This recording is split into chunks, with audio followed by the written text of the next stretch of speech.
ભોજવી અને હરિનું ભજન કરે, માં તારા સંતાનો હલકા ન હોય બાપ.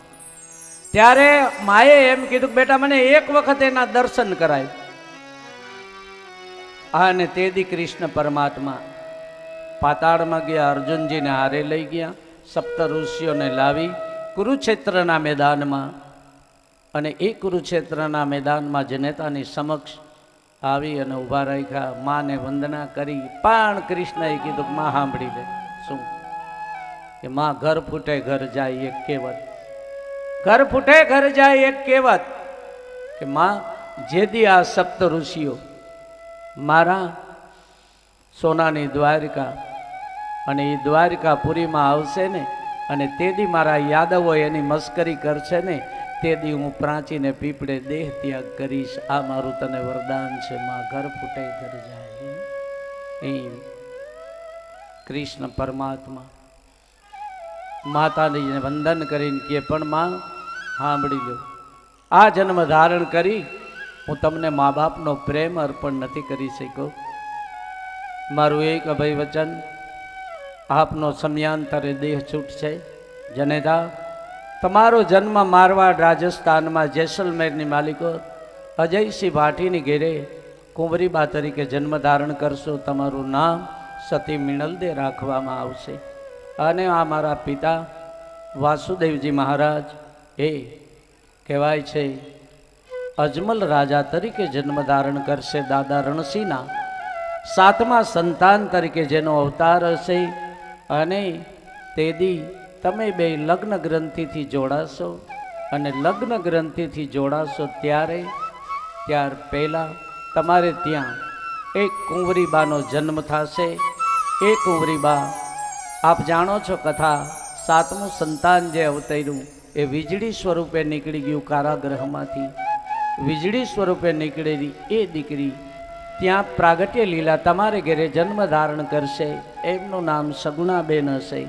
અને એ સગુણાબેનના લગ્ન થશે. ત્યારબાદ 12 વર્ષ તમારે મારી પ્રતીક્ષા કરવી પડશે. અને પ્રતીક્ષા કર્યા પછી 12 વર્ષે તમને ભક્તિનો યોગ પૂર્ણ થશે.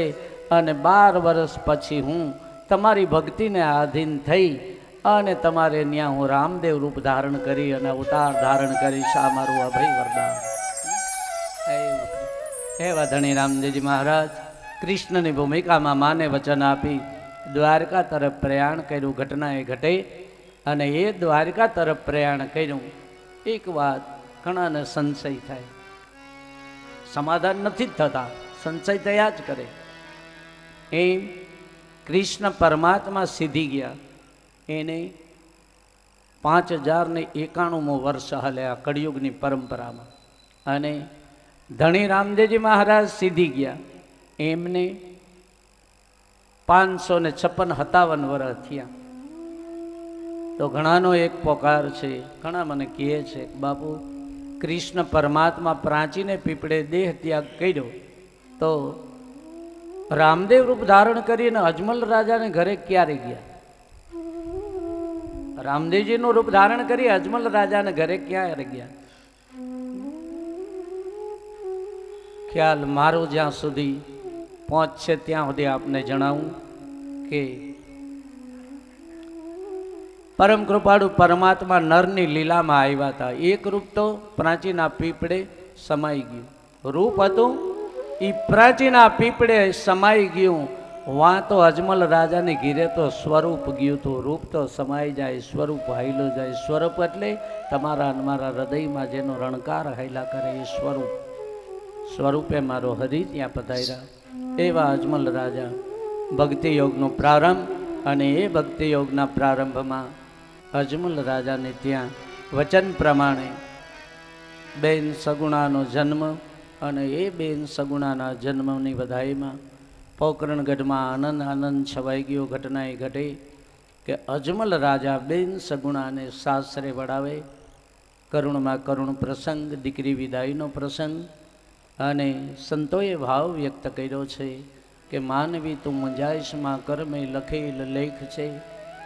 માનવી તું મુંજાઈશમાં તારા કર્મે લખેલ લેખ છે. દીકરી જો જન્મે આંગણે એ દીકરી નહીં પણ દેવ છે.